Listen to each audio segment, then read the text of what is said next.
Hello' student, আশা কৰোঁ সকলোৱে ভালেই আছা। আজি আমি চেপ্টাৰ 2ৰ পাৰ্ট 2 যোনটো হৈছে ফাংচন, সেইটোৰ ওপৰত ডিছকাছ কৰিম। আমি প্ৰথমতে ফাংচনৰ কনচেপ্টকেইটা ভালকৈ ক্লিয়াৰ কৰি ল'বলৈ চেষ্টা কৰিম। ফাংচন মানে a relation from a set A to a set B is said to be a function if every element of set A has one and only one image in set B. Function হৈছে এটা special relation, যোনটো ৰিলেশ্যনত এ ছেটৰ এটাই মাত্ৰ image থাকে set বিত। এটা এক্সাম্পলৰ সহায়ত ইয়াক ভালদৰে বুজোৱা।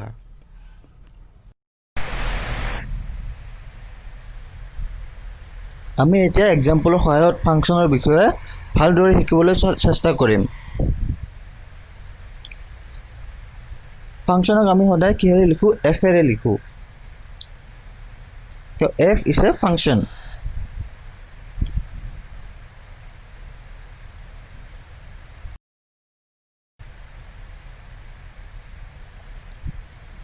এতিয়া আমি ধৰি লওঁ যে এফ এক্স ইকুৱেল টু, আমি ফাংচনক কেনেকৈ লিখোঁ? F x equal to 2x।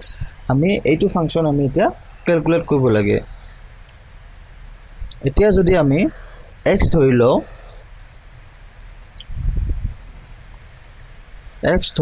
X is equal to 1, তেতিয়াহ'লে এফ এক্স কিমান হ'ব? এফ এক্স হ'ব 2 ইনটু এক্স বা 2 ইনটু 1 ইকুৱেল টু 2। এতিয়া যদি আমি ধৰি লওঁ x equal to 2, F x কিমান হ'ব? 2 into 2 equal to 4।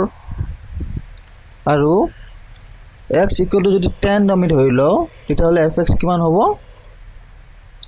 2 into 10 equal to 20।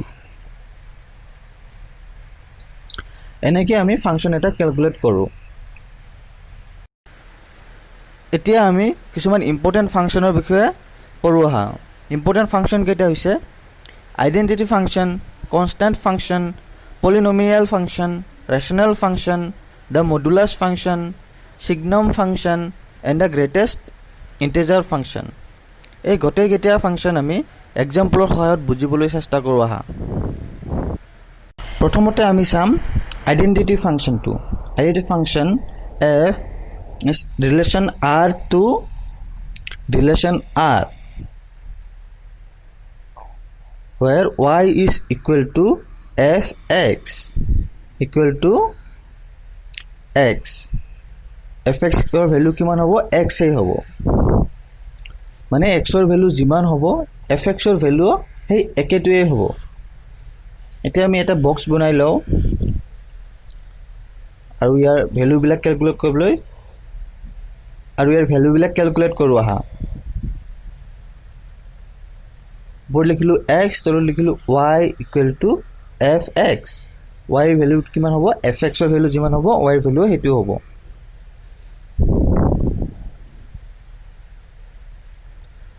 x যদি 1 হয় এফ এক্স কিমান হ'ব?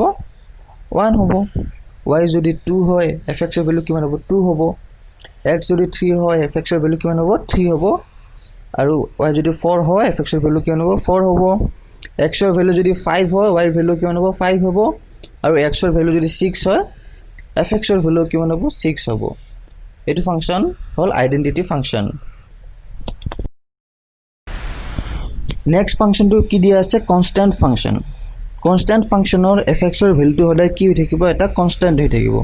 এক্সৰ ভ্যালু তুমি যিমানেই নিদিবা কিয় এফ এক্সৰ ভ্যালু সদায় কি হৈ থাকিব? কনষ্টেণ্ট হৈ থাকিব। সেইকাৰণে ইয়াক কি কোৱা হয়? কনষ্টেণ্ট ফাংচন বুলি কোৱা হয়। এতিয়া আমি ধৰি লৈছোঁ এফ এক্সৰ ভ্যালু কি? চি। এতিয়া যদি আমি এফ এক্সৰ এটা ভ্যালু ধৰি লওঁ 3 বুলি, তেতিয়াহ'লে এক্সৰ ভ্যালু তুমি যিমানেই নিদিবা কিয় y ৰ ভ্যালু বা এফ এক্সৰ ভ্যালু সদায় কি হৈ থাকিব? 3 হৈ থাকিব। আহা আকৌ এটা বক্স বনাওঁ আৰু ইয়াক কেলকুলেট কৰিবলৈ চেষ্টা কৰোঁ।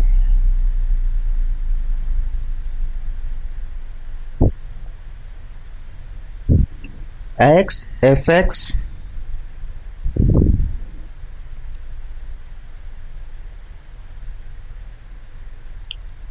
x ৰ ভ্যালু যদি 0 হয় এফ এক্সৰ ভ্যালু কিমান হ'ব? 3 হ'ব।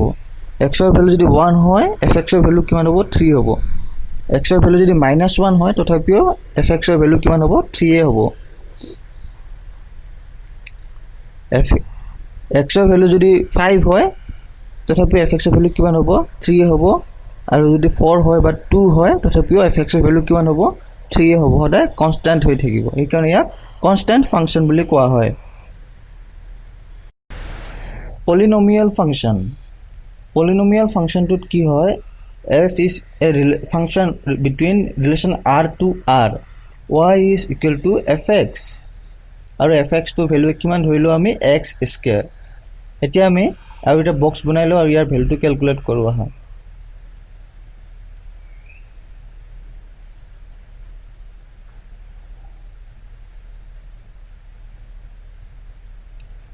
ধৰিলো x আৰু y equal to fx x এর ভ্যালু যদি 1 হয় -1 হয় 2 হয় -2 হয় 3 হয় আৰু -3 হয় তেতিয়া আমি fx এর ভ্যালু ক্যালকুলেট করব হা x এর ভ্যালু যদি 1 হয় y এর ভ্যালু কিমান হ'ব 1 -1 হলে কিমান হ'ব 1 2 হলে কিমান হ'ব 2 square equal to 4 -2 square equal to কিমান হ'ব 4 3 স্কয়ার ইকুয়াল টু কিমান হ'ব 9 আৰু -3 স্কয়ার ইকুয়াল টু কিমান হ'ব 9 এ হ'ব তেনেকৈ আমি পলিনোমিয়াল ফাংশন ক্যালকুলেট কৰো এতিয়া আমি চাও হা মডুলাস ফাংশনৰ বিষয়ে মডুলাস ফাংশন যে এটা ফাংশন যেটো r to r হ'ব আৰু fx ৰ ভ্যালু হ'ব equal to modulus x x ৰ ভ্যালু সদায় কি থাকিব পজিটিভই হ'ব ধৰি ললো আমি এটা ফাংশন দিয়া আছে fx equal to x equal to x greater than 0 আৰু x - x হ'ব কেতিয়া হলে less than 0 হলে -x হ'ব এতিয়া আমি এটা বক্স বনাই কিনে ইয়াক ক্যালকুলেট কৰো আহা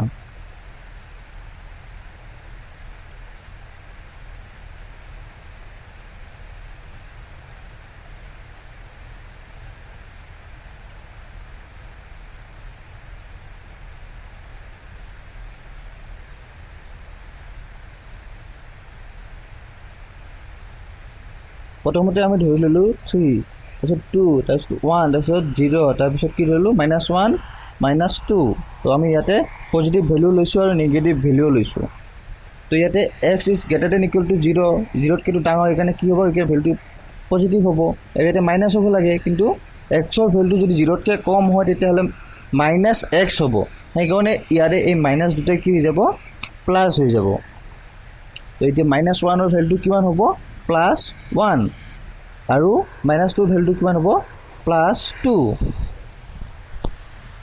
এতিয়া আমি দুটা ৰিয়েল ফাংশনৰ এডিশন সাবট্ৰাকশন মাল্টিপ্লিকেশন এন্ড ডিভিজনৰ বিষয়ে পঢ়ো আহা এতিয়া প্ৰথমতে আমি চাও আহা ফাংশনৰ এডিশন কেনেকৈ কৰিব পাৰো ধৰা আমি এটা ফাংশন লৈ লৈছো ফাংশনটো হৈছে f is equal to x to r আৰু এটা ফাংশন হৈছে g ইনটু হৈছে x to r এতিয়া যদি আমি ফাংশন দুটা এডিশন কৰো f plus g x তেতিয়া আমি পাম fx plus gx নরমাল আমি ফাংশন যেতিয়া নরমাল এতিয়া আমি সাম সাবট্ৰাকশনৰ বিষয়ে সাবট্ৰাকশন আমি কেনেকৈ কৰিব পাৰো ফাংশন দুটা ঠিক আগৰটোৰ দৰে যদি আমি ল f minus gx equal to fx minus gx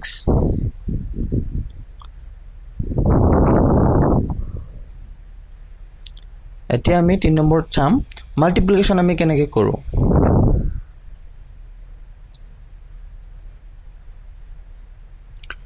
multiplication আমি ঠিক একেদৰে কৰিব পাৰো fgx equal to fx into gx